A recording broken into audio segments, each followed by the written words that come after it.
You know, gourds are pretty fascinating. I think to me, because they're useless in today's society, we don't need them for dippers or vessels or tools like we did thousands of years ago.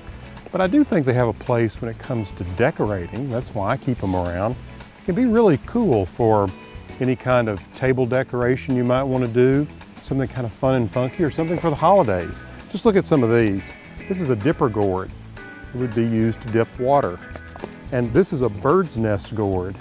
And this is a baby caveman club gourd.